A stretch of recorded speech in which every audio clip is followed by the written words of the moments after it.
so that I'm recording so that we can put this out afterwards to anyone who missed the webinar. So just know that it's recording. Anything that you put in chat will not be communicated. So if you have something that you don't want any general public or anybody not on this call to see, feel free to put that in chat at any time.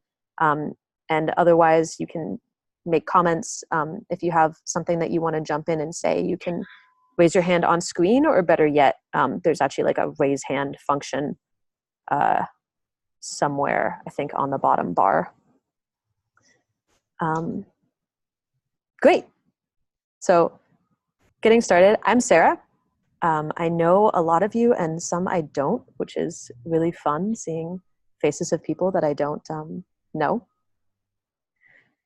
And I've been teaching authentic relating and circling practices, like different relational forms, for the last 7 years or so. And I've been lucky enough to teach hundreds of people at this point and a whole bunch of different workshops, and see a lot of different ways that people interact and the ways we learn communication and navigate relationships, which I think is something that at least me and a lot of us, I don't think often, definitely it wasn't something I learned how to do well in childhood.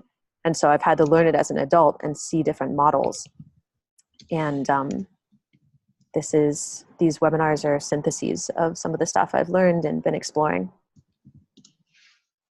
If you're having audio problems or computer problems in general, you can leave and rejoin or try calling in by phone.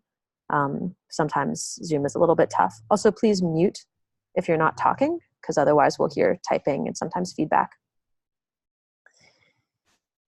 Cool. So getting started. This webinar is on form versus function. And what I mean by that is a lot of the time in relationships, like any sort of relationship, romantic, work, friendship, whatever, I've gotten a sense that it's like as the relationship changes over time, the form of it may not be fitting what it's for anymore. Like maybe I have a romantic partnership where I'm not really feeling connected in the romantic realm, or my partner moves away, or I'm having a work connection and I really love the person, but like the work isn't getting done, but I don't want to destroy the friendship, and I still need that role to get played in work. And there's this kind of like tough space to try to figure out what is needed in this relationship now. Anyone ever had that experience? Raise your hand if so. Yeah. Yeah. And so one of the things that I think is scary about this is oftentimes it feels like in having that connection, in having a conversation about what needs to change, it feels like things are just going to end. Like, oh, if I say I don't want to work with you anymore, we can't be friends anymore. Or if I don't want to sleep with you, well, we can't be romantic in any way. And I've really been thinking, as I've had some experiences in the last year of relationships transitioning, how do we navigate having relationships that really feel right without ending them and without going through so much pain and fear? So I've come up with like some thoughts on this. And as I talk about it, think about, maybe bring to mind right now an example of a relationship in your life that doesn't feel like, it feels like there's something a little bit off in it. And some ways I recognize this is I feel confused if I keep having the same argument over and over again. If I'm scared to change something but keep kind of questioning if I should, or if I'm just not enjoying myself anymore. So think if you have a relationship, something like that, and you can just keep this in your mind as an example. An example of this, so one thing I also find really helpful to start noticing is there are particular warning signs that I will have, and I imagine some of you may have as well, that tell me when something is off in relationship. And for me, one of them is I start judging the person. And I think judgment is actually a way of trying to put distance between myself and somebody else. It's like, I'm going to put you over there and you're going to be separate than me, so I know that I actually have enough space to be myself in this relationship. Other times I'll get irritable. Sometimes I'll be really hazy and confused. Different forms of losing myself. But that's my personality because I tend to be more other oriented. For other people, maybe it's like, I don't know, like if you want to unmute and say, what are some signs for you that a relationship, something in it is a little bit off? What do you find yourself doing or feeling? I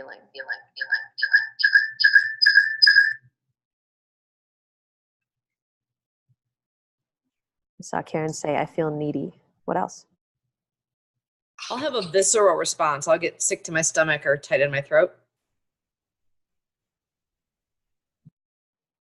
Yvonne said, I feel hesitant. Yeah, totally. Any others?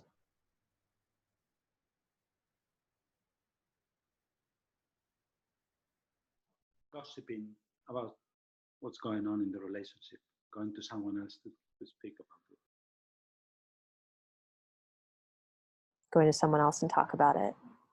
I'm seeing tension and irritability, stress, anxiety, avoiding the person, running away, putting on a mask of everything being fine. Yeah. So the really interesting thing is like a lot of the time, I think we know subtly that something's going wrong in relationship, but at least for me, it's really, really hard to have that conversation. Maybe because my emotions about it are so intense. So by the time I get to having the conversation, I'm like, oh God, like all of this is going to come out at this person. That's just going to suck. So we're kind of I want to go into a little bit about getting a sense of what it is that you want out of different relationships, and then talking a little bit about how to have a conversation about these things. And I'm going to give a bit of an example first of what I mean by different forms that relationships can take based on function. So one of the reasons I think it's scary to try to figure out how a relationship should go is we usually think of relationship as either on or off, or sometimes we do. Either like we're friends or we're not. Either we're partners or we're not. And I think the fact is that relationships serve multiple different functions. So even if I have a romantic partnership, one aspect of it might be that my partner is the person that is my housemate and we share expenses. Another thing could be like they help me take care of my children. Another thing could be like they fulfill my needs for being like a default. Like whenever I have free time, this is the person that I call. So there's like, you know, they're kind of an asset of time. Maybe another thing is they bring me inspiration. Another thing could be sexual needs, right? Like, and each of these is actually a distinct form, distinct function. And when we try to put form on something, all of my ideas about the functions that this relationship, that form of relationship entails, come along with it. And that's not always true for the other person, right? Like, I've had partners who didn't think that sexuality was actually part of a romantic relationship. And that got really confusing because I was expecting that to be part of things and it wasn't. Or I've worked with work partners who didn't think that being on time or being responsive was part of a work relationship. They felt like, you know, work relationship was about like doing things very in flow. So when we have these different expectations about what the functions of relationship are, and we're like, okay, that's reality, we can sometimes butt heads against other people. So one thing to become really aware of is like, what are the aspects that you need in different types of relationships or you're expecting to be present? So think about a connection. It could maybe be the connection that you thought of first, like somebody where it doesn't quite feel like it feels like something's a little bit off. Or it could just be a different thing where you're like, okay, this form, like say the relationship that feels a little bit off is a friendship. What are the functions that you expect a friendship to perform? And you can put this in chat or just write it down or just think about it for yourself. I'll give you a minute or two.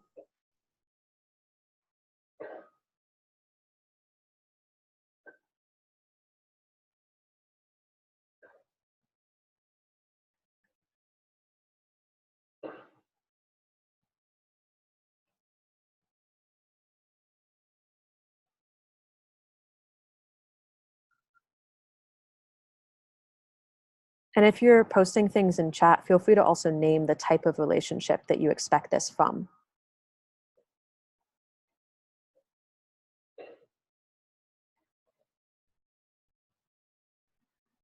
I'm seeing from friendship, admiration, trust, listening, sharing, laughing, support, encouragement, time and empathy, being open for conversation without judgment, ease, flexibility. And as you see people responding, also check, like, is this something that you expect a relationship to provide?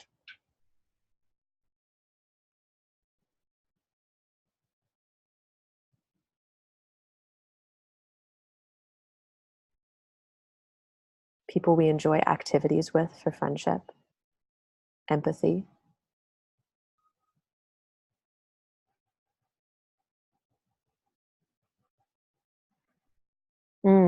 Great comment from Lisa. I think the depth of friendship affects my expectations. Yeah. And I imagine that in part, the depth of relationships comes from one thing, like how many functions it fulfills. So if you expect a friendship to provide empathy, support, non-judgment, understanding, if it has all of those functions, it'll probably get deeper in terms of form, like it'll be more friendship. But if it only has 2 or 3 of those qualities, you might choose to keep it a little bit more surface. Okay, so I'm gonna go on a little bit.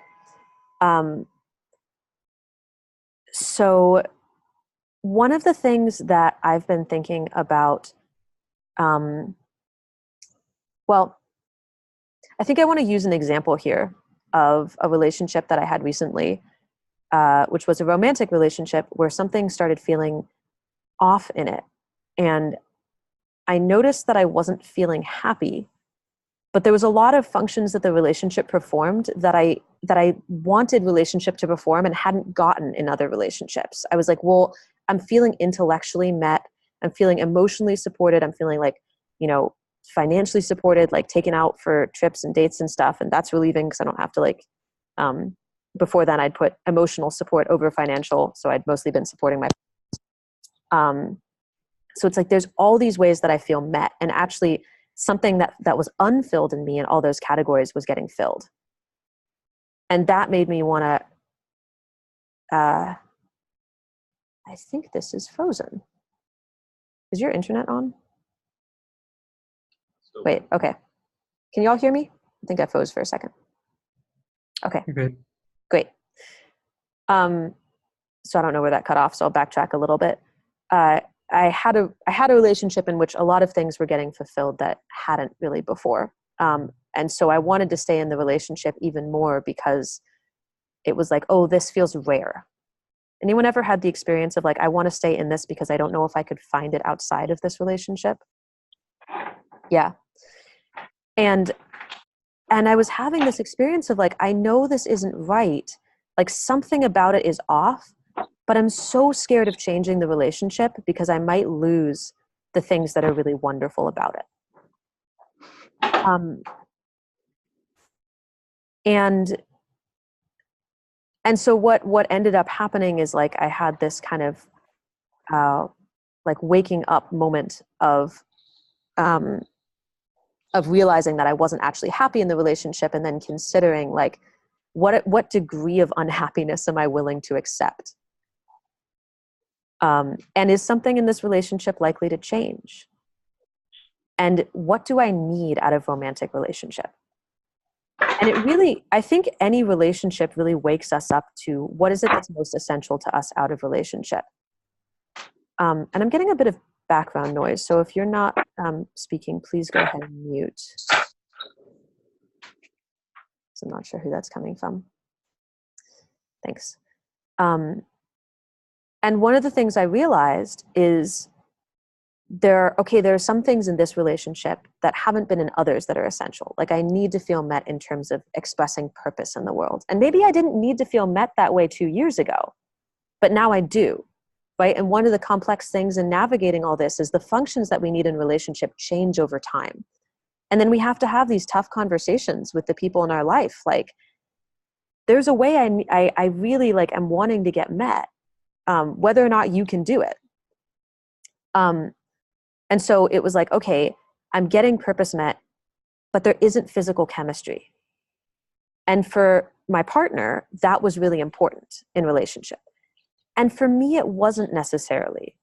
Like, I didn't need to have sexuality to feel romantic with him, but he needed it. And so like in some of these places, like if the essential form doesn't meet on both, if the function doesn't meet on both sides, I'm going to confuse my own words this entire time, then the relationship might not work. And so I had to sit down with him and have this conversation about like, okay, I'm noticing all these warning signs in myself. Like, I'm not being the kind of partner I want. I'm judging you. I'm not getting back to your texts. I'm being irritable more often. And these are signs to me that something's going wrong and this isn't the person that I want to be in relationship. So let's talk about what each of us needs. And I ended up actually breaking off the romantic connection.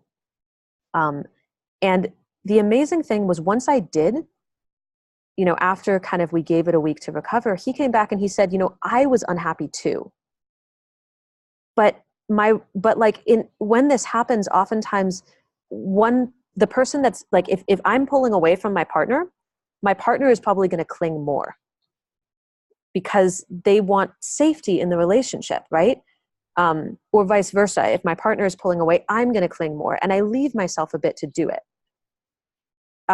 So even if both people in a relationship feel like something is off, chances are when you start creating a little bit more distance to understand what is off, it's actually going to be challenging to them, and you're probably going to feel bad for creating that distance. And it's a really great place to like affirm that regardless of the function of a relationship, if you're in it, there's probably something important to you about the form.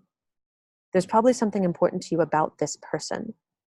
And as we take space to figure out, like, what is it that I need out of relationship, and does this relationship meet it? It's good to like reassure the person, like, hey, regardless of what happens, I'm still in with you. And really reaffirm attributes of the relationship that do fulfill you and do meet you. Like, I love the way that we laugh together. I love the intellectual connection that I get with you. It's, you know, even comparing and contrasting it, like, it's different than what I get in other relationships. And like, I'm in with you. So finding something that you can affirm and something that you can stay in, even as you kind of go through this contemplation. So the one other thing that relationship made me really aware of that I want to name is the amount of distance that I need in relationship. I think for me is kind of an essential feature. Like, one of the problems was my partner was kind of too close to me all the time. And I needed a little bit of distance to keep a sense of myself and figure out what I needed. So that's another thing to track. Like, what are the functions that a relationship needs to meet for you, and how much distance do you need in any moment from your partner, like, or from the person in your life? Do you need friends that want to hang out every week, or friends that want to hang out every day? And do you have shared reality with the other person about what those needs are? And then if you can't get those met, I was reading The Subtle Art of Not Giving a Fuck. Has anyone read that book before? I'm seeing a couple of head nods. One of the great questions that Mark Manson asks in it is that relationship, that life isn't about like getting what you want necessarily, because we're always going to be likely not getting what we want on some level. And he said the question to ask is, what pain do you want to sustain? Like, what pain are you willing to endure and kind of go through again and again? And that's a real question in relationship too. And those who are more growth oriented may be willing to endure a little bit more pain than others. So one real question is, if the person that you're relating with never changed, would you be okay with the relationship? And would you be okay with this form of the relationship? If your boss never, if your boss is always going to criticize you in some way, can you be okay with that? Like, can that be part of the relationship and you stay in it? Because a lot of the pain that I think happens in relationship is when we're constantly like expecting a function to get met and we're waiting for it. We're waiting for the other person to be something different, and the other person can feel us waiting. They can feel that pressure. And it creates an unsafety that really makes it difficult to drop in. So just for a second, like, consider this relationship, whatever relationship you have in mind, where you might want something different, and ask yourself, like, what pain am I willing to sustain here? What aspects of it could I, even if I don't like them, could I be okay with them happening if I really got okay with it? Like, if it was almost a choice, if it was a choice between giving up that form, that, form of relationship with this person, or staying in it. Just consider that for a minute.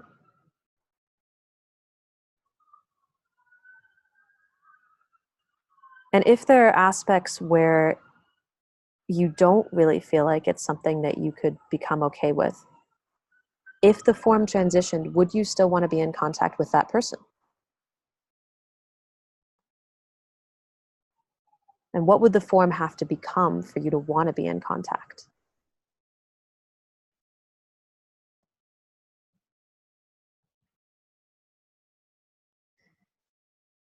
An example of mine is I had a romantic partner for a while, and we started working together. And both of us were very focused, intentional people. And the work together almost started taking precedence over our romantic relationship, even though neither of us really wanted that. But work and like creativity was so fulfilling to us on some level that, the dynamics in our romantic relationship changed. And it was really actually difficult to navigate because we also loved each other, and we were, we had to basically decide whether or not we were going to get married because he was Canadian and I was American. And so we're going through this whole, like, we're working together, we're living together, we're in romantic relationship, we're in all these different forms, and it's just getting more and more tense. And I was like so torn about what to do with that relationship that I actually ended up losing my voice. We would have conversations and I would just be so split between, I love you, I want to stay in contact with you, I love all the different forms of relationship, and there's some way that like they're canceling each other out and they're not quite working. And I don't know how to deal with that. And I would like practically go mute. And finally, it kind of broke things. Like, it got to a point where I could not sustain the pain of that. And I had to say, like, no, I'm not, I'm not going to go into the function of marriage so that you can stay in this country. And that actually broke the relationship. And we almost didn't talk for several months after that, almost a year after that. And then gradually we came back into connection. One of the things about changing the form of a relationship is it can take a while sometimes to get back to some form. Like, sometimes the break needs some time to integrate. And gradually we started finding, like, kind of considering, like, what is it about our connection now that feels most alive? And for me, it wasn't romantic. It wasn't even quite friendship. Like, there's a lot of love between us, but we don't actually have a ton of shared interests. But we do still work together really well. And he's now working with me again in my company. And it's pretty amazing to, like, it's really been a sign for me of the power of being able to have intentional, authentic conversations, that we could go from, like, basically being fiancés and going through a really bad breakup to being back working in the same small company together successfully. And Kai posted, I especially have a hard time when a relationship is multiple forms. Yeah. Even all the functions can be working out, but the multiple forms can be difficult to balance. And your perceptions of what the forms should be. this all kind of like weaves in. Yeah, I've had multiple forms, or one form save the other. This is great. I'm going to give actually one more example, and then we'll talk a little bit about how you actually have these conversations. And that'll weave into Ricky's comment. I have the hardest time with being unable to agree on the form. So I'm going to want to talk a little bit in a moment about how do you have conversations about form. But I like actually having kind of conversations with people now towards the start of relationship about what are we expecting a form to entail. And if we have different forms, when do we need to have each, and how do we delineate between them? And a cool example of this is my mom is moving in with me in a couple weeks. Who would be very uncomfortable with their mom moving in with them? Cool, I'm seeing some hands not raised. So my mom is actually, she's been kind of freaked out about this because everyone she talks to is like, you're moving in with your daughter? Do you want to ruin your relationship? And it's like on the surface, like a lot of the time that's what would happen. Like if a mom and a daughter move in together, because there's all the parent-child dynamics. But when I was thinking about it the other day, I was like, what form is my mom moving in with me for? Is she moving in as my mom, or is she moving in as my friend and my housemate? And my mom and I have a really close relationship. Like over the years, we've actually been able to, as I've gotten into authentic relating and she's really kind of developed more of her own sense of self, like independent of these forms of, she was very caught up in like how to be a perfect mother and a perfect wife and a perfect like boss. And like she was so in those forms, and they really sometimes were out of context with her soul. And she started considering like, what is it that she needs? Like what functions do relationships have to have for her? And it's ended up with like a lot of things changing, with her leaving the position that she was in her work, and leaving her marriage, and building a lot more sense of self. And as she's gone through that, and as I've learned more authentic relating, we've really built what is much closer to a very deep friendship. And she's not moving in with me as my mom. She's really moving in with me as my best friend. And when we realized that, it actually got a lot easier. And I was talking with her one day, and I was like, you know what? I don't want to lose you being my mom. Like, I still need a mom. And so I want to have a hat somewhere in the house that's going to be the mom hat. And whenever I need a mom, I'm going to put on that hat, and I'm going to come over to you, and you're going to know that I need a mom. And she said, okay, as long as I can sometimes put on the mom hat too, because sometimes I need to be a mom too. So cool. I feel pretty delighted telling that. And I'm going to send her this recording.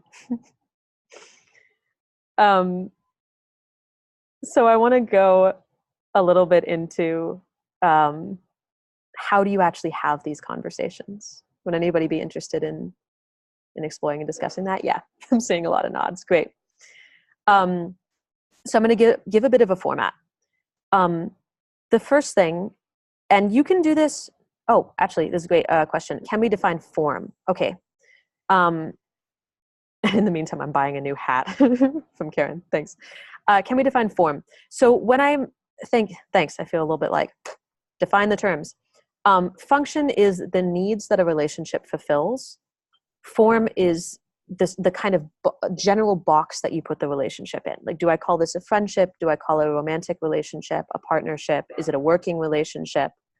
And that can mean whatever you want to, but if you don't have a conversation with the other person about what it means, that's where things can often get convoluted. And even if you do have a conversation with the other person, like, hey, when I say, I want to be in partnership with you, what I mean is I want to share grocery bills, and I want to expect that we're going to hang out with each other at least once a week. And I want you to give me compliments, and, and then what does this mean to you? So that's one conversation you can have right up front. Like, what does this form mean? And do we have a form that actually aligns, or do we need to leave this undefined for a little while? Like, we're going to be we're gonna call this like the lowest common denominator form. I have a partnership right now that's like, we've decided to call it a best friendship, because all the things that we see as best friendship, we align in. And we're a couple things that aren't best friendship as well. But every time we try to say like, oh, we're partners, or like we're romantically involved, it gets crunchy, because my implicit expectations of what that means are different than his. And we start getting into arguments. And so we've actually been like, okay, we can call it best friendship, and that suits both of us, and let's just leave it there for now. So that's one way I've found to navigate this. So hopefully that helps with form versus function. And I do think that it is important to, at some point, put a form, a name on something, because otherwise when you're trying to introduce it to other people and when you're trying to feel into it in yourself, I think it can be really difficult to feel grounded in something that doesn't have a name, that isn't acknowledged in some way by both people. And a question in chat, so it should be mutually defined. Ideally, I think it's possible to have two different definitions on what it is. Like something can feel like a romantic partnership to me and a friendship to the other person. And we could be mutually agreed that that's the case. But it is kind of difficult to stop trying to pull the other person into your form when that happens. I think it's possible, but I found it to be like very difficult. And something I also try to consider when I'm navigating what form to have is, how comfortable can I be with uncertainty? And people have different levels of tolerance for this. So if I'm a person that's very comfortable with ambiguity, I don't have to put a lot of definition on my forms. But I need to be also in relationship with someone that's equally comfortable with ambiguity if I'm not going to define the form. So let's talk a little bit about how you have this conversation, because I want to make sure we get to that, and then I'm going to give a bit of a pitch at the end for something that I think could really help in this exploration for y'all. Sarah, can you go back a second and say something? Yeah. Repeat something. What's that? You said, or elaborate something about need to be comfortable with the person if they don't want to define the form. Can you talk a little bit more about that? I'm going to say what I think you're referring to is like, I've been in connection with people sometimes that have a pretty high tolerance for ambiguity. Like they're okay with things being somewhat undefined, and they don't need a certain form. Like they can just be like, we're just connected. And personally, I get kind of spun out by that. Like there's something in me that needs a certain level of stability, that needs to know like, what kind of future am I building off of this? Because my life is chaos a lot of the time. And I want to know who to keep in my life and how. So I actually need, for me, I need some sort of form defined at a basic level. And I need to think about like, what does that form mean to me? Where to put my energy. I really appreciate. Yes, and I really appreciate you saying that. And it seems like if the relationship is changing, then agreeing upon, or at least laying out a form, is even more important than if it's a new relationship. Right. And one thing I've seen people do is have like a baseline form. Like, okay, we're agreeing that we're going to stay connected. Like we want to be in each other's lives. One function of this relationship is that we're going to we have carte blanche to check in with each other regularly and know the other person wants to respond. That's actually a function that can be a form, I think, or can be a baseline. And we're going to renegotiate as time goes on. Like I've heard of marriages that have a contract where every year they come back to it and they renegotiate. Like, do we still want to be married? Do we still mean the same thing when we say we're married? Do we need to change the functions of the relationship or the form based on that? And I think it's really good to actually have that kind of check-in regularly, because things will change. You will change over the course of a relationship. And I know that oftentimes the statistic of like 50% of marriages end in divorce is said as like marriages in America are failing, or relationship is failing. I actually in some ways see it almost as a success. Like we're being more honest with each other about how we change as people over time. And there's a certain level for me of psychological safety that does need to exist for a relationship to continue. Like, I need to know that something is there and going to be there. I have a hard time being in a relationship with people who are just like, I don't know if I'm going to be around tomorrow. I'm just like, but then I can't work with that, man. Like, give me something here. So for me, having the conversation about form and function and having it regularly is actually really reassuring. So feel free to keep asking questions. I'm going to go into how to have this conversation, and I'll answer some of any questions you put in chat afterwards. So the first step is kind of let the person know you want to have a conversation, and not a kind of, I'm calling you into the principal's office kind of, letting them know, but ideally setting some sort of positive context, like, hey, can we set aside a little bit of time and define, like, can we set aside an hour to put the rest of our lives aside and have a conversation about what we want in this connection and what's really sustaining us, and what our desires are. And see if you can frame this positively, not like where we're not meeting each other, but what we do want, what's working, what could be even better. Sometimes I call this plus delta, what's working really well and what's the differential between like what's working well and what could be even better.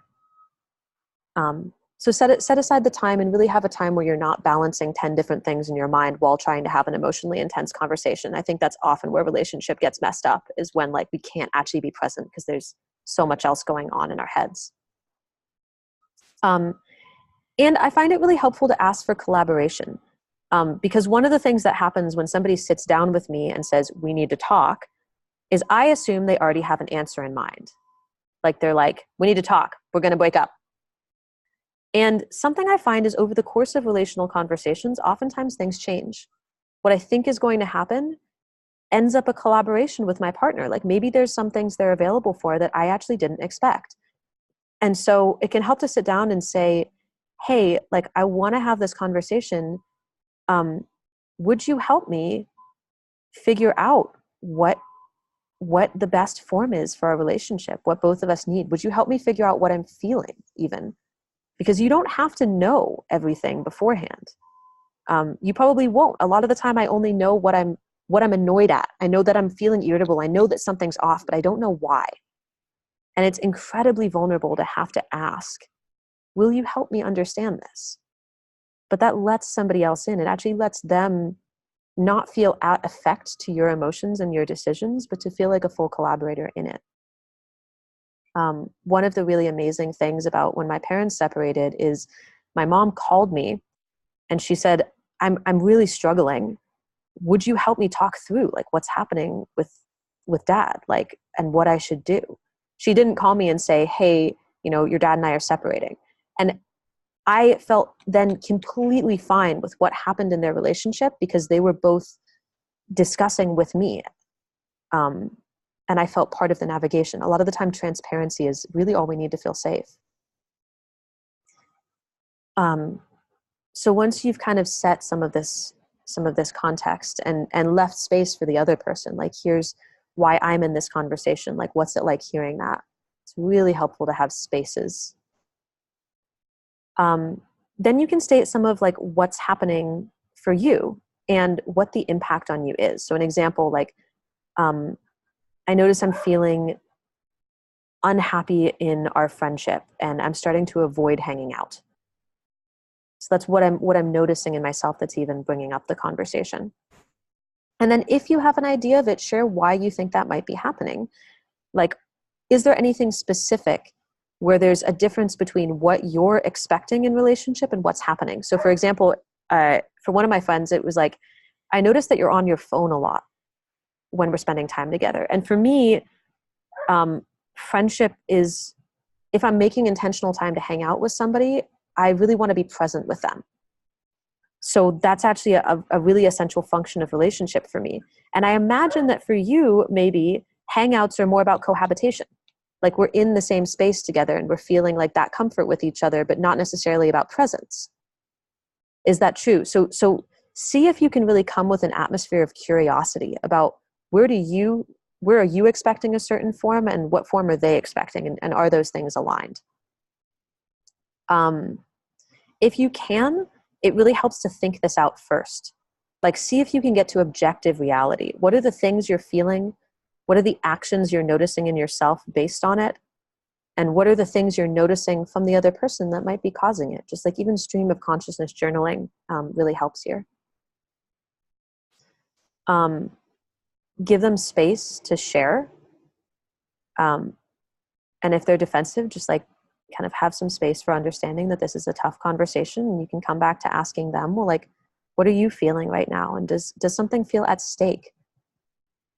Do you feel like something's threatened by this conversation? Is there something important to you that you want to make sure that I'm getting, that I'm understanding? Sometimes we call this assuming positive regard, that the other person has positive intention, and we just need to look for where that is.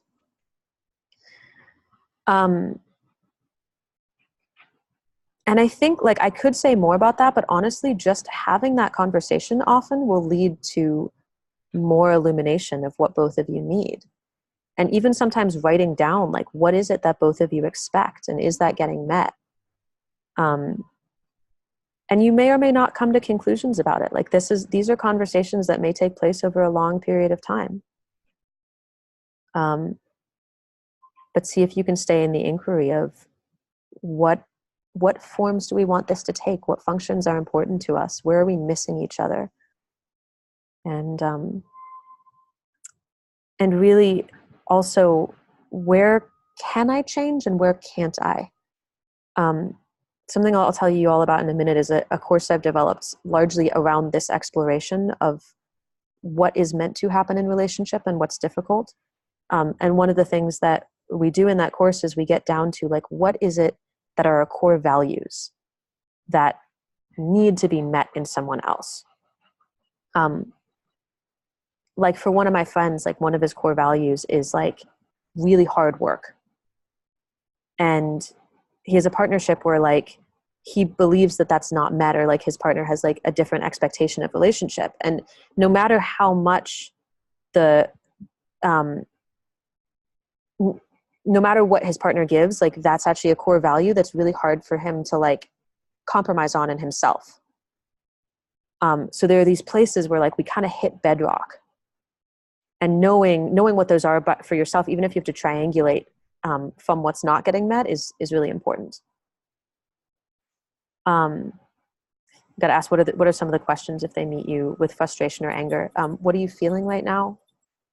Pause again for a sec. What are you feeling right now? Do you feel like something's at stake? I'm just wanting to make sure this is still working. Can y'all hear me?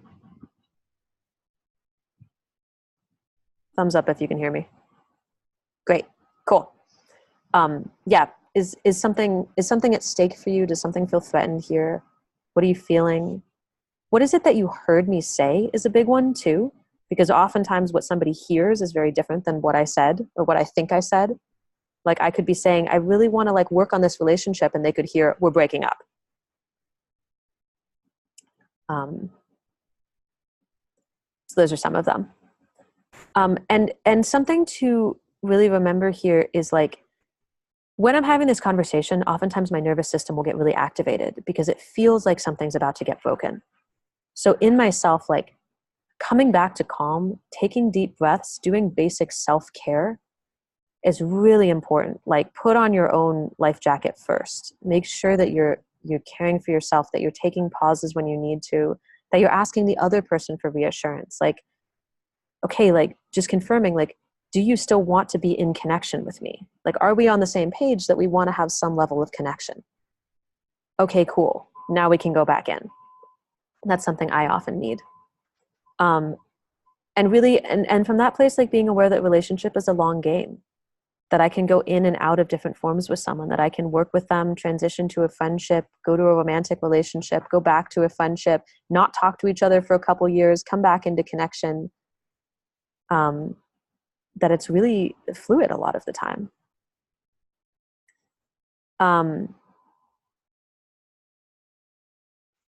So, and one note on that is, like, if you do need to transition relationship, it can really help to have a bit of a process for that. So it's not just kind of trailing off. And one thing I really like to do is like take some time to appreciate what has been in the form that we were in. Like what was really beautiful about working together. And take time to appreciate that with each other and speak into it. And then ask like, what relationships do you want to, what aspects of this relationship need to shift?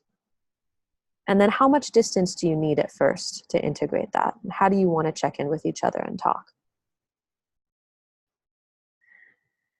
So that's most of what I want to say on how to have the conversation. I want to make a quick pitch, which somehow I'm much more nervous about than talking about all of this information, which I know is actually hard to integrate without a format to help integrate it, which is what I want to talk about. And then I'll leave space for some questions if anyone wants to ask some. And I got a chance about accessing these recordings. I'll send out an email afterwards that has this recording, and the other ones are on my YouTube channel. If you look up Sarah Ness, you should find them. Aw, you got us all warmed up. We're here for the pitch. Thanks, y'all. Okay, so the thing that I wanted to say is one thing that I've become aware of in trying to work on the forms of relationship and in trying to work on relationship in general is that, sorry, one second. I forgot to turn my phone off. One thing that I've really become aware of is it's very hard to do this work on your own. Like I can tell y'all all of these strategies, and when you actually go in to try and to have the conversation, it's gonna trigger things. And it's going to make it very hard to stay present to what's actually going on. And so I had this question up of like, I've been teaching weekend workshops for a long time, and I kept running into like the integration problem. Like people go home and then how do they really use this? And so I spent a year trying to take all of the stuff I'd learned about the actionable parts of authentic relating, which is the form I used, and putting them into an online course where there are videos every week like this with information that's like a lot more bite-sized actually, about things like how do you make requests, how do you set boundaries, getting feedback from people in your life, how do you relate with people that really don't want to relate with you, that aren't comfortable with you or with your authenticity, how do you navigate conflict, how do you share withholds, how do you get curious? Like anybody have trouble sometimes finding questions and getting curious? Yeah, there's an art to that, and it can actually be learned. And the cool thing about doing this course is in writing it, I became a lot better at all those skills. And so that's kind of where I was like, okay, I actually think this works. So I want to offer it to you all. It's a 9-week course, and you go through it with a coach. There are monthly Q&A calls with me and weekly calls with your coach and your cohort. And then you also get put into a triad to practice together. So you have 2 other people that you're doing assignments with. So there's videos and then there's assignments. Some assignments you do journaling on your own. Some you do practice with your triad, and some you do out with people in your life. And then you get to debrief with your triad. And the people who have gone through it have really given testimonials that it's been pretty transformative for their relationships. I'm going to put a link in chat. And for coming on this webinar, you get $150 off the course. So usually it's $450 for the 9 weeks, and you guys get it for $300 because you were brave enough to show up and hopefully actually try some of this out. If you do, by the way, try some strategies on this call that we covered, please do let me know how they know. Or if you're on the course, we'll get to discuss it in the Q&A calls. I want to be here for support.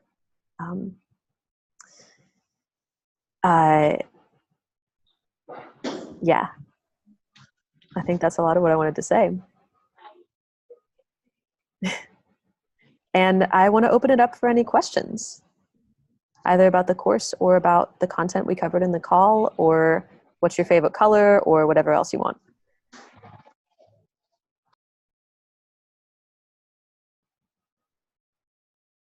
I have a question. Yeah.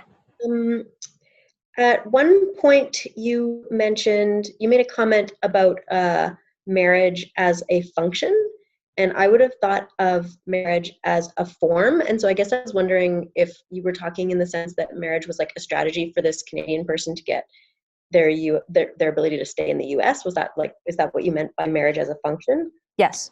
Okay. Yeah, in that case. I think marriage is usually a form, but the function, and actually, this was a really interesting example of form versus function, or I don't know if it would quite fall into that category. Something that we really found when I've talked about hitting core values, I had this idea of marriage as a form and not a function. Like for me, marriage meant this whole set of like, we're agreeing to be with each other and try to be with each other for a long time. We're romantic in form. We're building a life together, all of these things. And for my partner, in this case, marriage was legal. It was a function. And what we really got down to was I actually couldn't change marriage from a form to a function for myself without losing something that felt really essential to me. Even though my mind said this could be a function, I couldn't do it. And that was kind of the breaking point. Okay. Gotcha. Mm-hmm. Thank you. Yeah. I got a question in chat. What nights of the week will the course generally take place on? The kickoff call, I believe, is in about a week. And I will just check real quick when that's happening. Yeah, the kickoff call is on February 19th, which is Tuesday evening. And then after that, the coaching calls are every Tuesday evening. You only actually have to be on the first call, or ideally are on the first call. The rest are all optional, and you can choose with your triad when you want to meet. The new content is released at the start of each week, and you can go through that at your own pace. So it's pretty kind of self-oriented.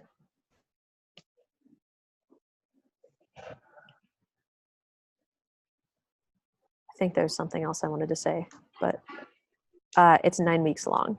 Actually, and I'll show you guys real quick. Let me share my screen. Okay, so this is the page for the course, and that is what you'll get to if you click on that link in chat. And one of the things that we do is, aside from having assignments, you record all of them on something called the Change Master 3000. And the first thing you'll get is a list of like all the things that each week is about and what happens each week, like your Q&A, videos, assignments, resources. And you get to, on the first week, map out what things in your life you want to shift. And you'll look at like what drains you in your relationships. What do you want? What things do you definitely not want to give up? The good stuff. What are any themes? And then out of all that, you'll pull like, what are the things that you definitely want to change? And you'll have this. So I go through all of the assignments and do them. And so you can see a template of kind of the assignments that I've done in my own life. And then you'll get to do them as well and log them and share them with your triad to the extent that you want.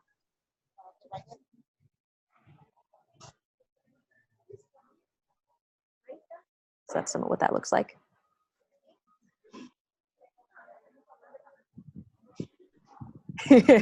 Minnie says, I'm way too excited about that spreadsheet. Yeah, man.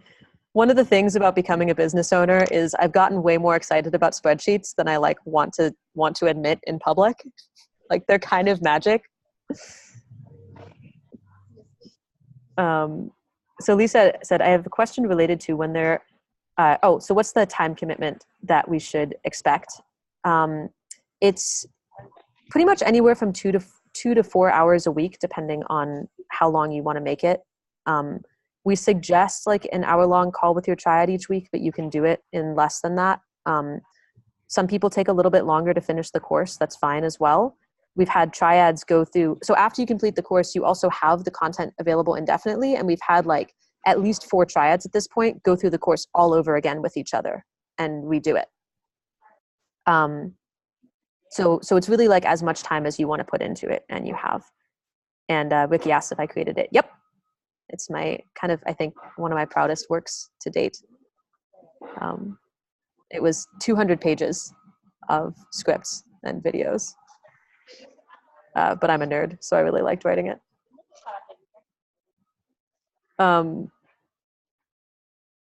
So I'm going to answer Lisa's question. When there are differences between expectations and what's actually happening, if you and that person are having different perceptions of what are happening, do you have advice on how to get closer to a shared reality? Oh, that is a good question. I studied conflict resolution when I was in college and actually got certified in that. And one of the things that I found really interesting is even in traditional conflict resolution, like this was like a Texas state certified program, you kind of set context for what was going to happen in the mediation. You got each person to tell their story, and then you pretty much disregarded the stories and just went into emotions. Because people have very different ideas on what happened, and trying to get into what's my story and what's your story and what actually happened is almost never all that useful, because it's almost like you're arguing about different videos. Like, did you see that film or that film? And it doesn't even matter if we saw the same film. It matters how we interpreted it, what our perceptions of it were. So that's really what to get into. Like, what did this mean to you? What did you take away from it? What did you feel? And what did you need? And that gets down to a deeper cut of what's important to each of you and what's happening. Yeah. And unfortunately, we are about at the top of the hour. I'm happy to stay on for 3 or 4 more minutes and answer any last questions, in part because I'm just having a lot of fun with all of you. But if you need to leave, feel free to. And Jay says, thank you, we'll be joining the class. Awesome. I'm really excited to have all of you that are joining. Yeah, it's going to be a lot of fun. So any last questions, feel free to ask or put in chat.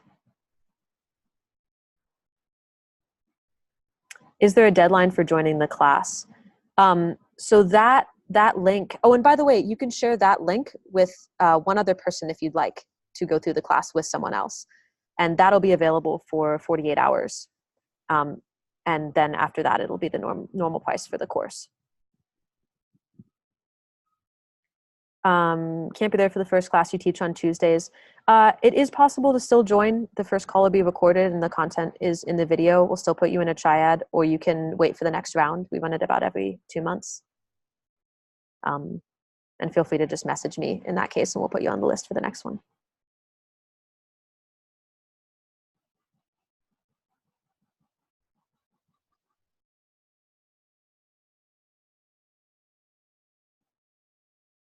Any last questions? I'm just messaging the person I'm supposed to meet with next. How many of these have you run so far? Of the course, we've run, I think, 4 cohorts, including a beta test. So about 80 people have gone through it. Cool. And I'll actually read you one of the last participants. Had said, as a professional coach and facilitator, I've been learning and teaching connection and communication skills for years. That being said, Authentic Life Leadership course is hands down the most clear and applicable program I've ever been a part of. So it's gotten pretty good reviews. And triads are, we try to match time zones. So we try to make sure that you can actually make that happen. And it is separate from, for those of you who are on Connect, which is, there's an online platform that we have for authentic relating and circling, that there are events on every day. I'll put that in the chat as well in case that interests you. And if you are a Connect member, this is separate, although at some point I'm hoping to join the 2 of them up. And yeah, if you repeat it, you can go through the content again, just with your triad for free. And if you want to like repeat it again, and you can also come on the Q&A coaching calls indefinitely that I lead every month. If you want to go through it again and go through it like at the pace and with the coach, just contact us and we'll give you a discounted rate if you want to like go through it with the triad and try that again.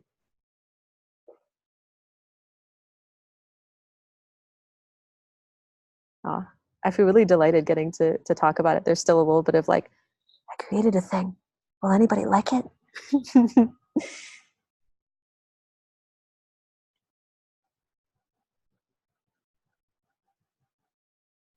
Any last questions? How much of the course involves authentic relating games and circling? A number of the assignments that you'll do with your triad involve games. It doesn't require familiarity with authentic relating or circling. A lot of the time on the calls that I do, on the Q&A calls, I'll put you all into some sort of exercise to try things out. It's largely like the assignments and stuff are largely experiential, but I've tried to build it so that you don't have to have a lot of familiarity with those practices. It's kind of like what would happen if you deconstructed it and got to like why the games happen and what they're meant to be in service of. That's what I was kind of going for. Like, you know, the would you game is in service of requests, but how do you figure out what you're wanting? How do you make a request? What do you do if the request actually doesn't get fulfilled or the other person doesn't want to do it? It goes into these kind of like tips and troubleshooting and like really breaking down the skills more. And then maybe we give you a assignment to play would you with your triad. That is actually one of the assignments, I think. Okay, y'all. I'm gonna end here. Thank you so much for being on. It was really delightful to share this space with all of you. And hopefully I'll see you all again sometime soon. Bye, Sarah. Bye. Sherry, that quote was from you. Thanks for that. I couldn't look to see if you were still on. I was like, maybe I should like message her. It's all good. Have a great day. Yeah, you too. Bye-bye. Bye-bye.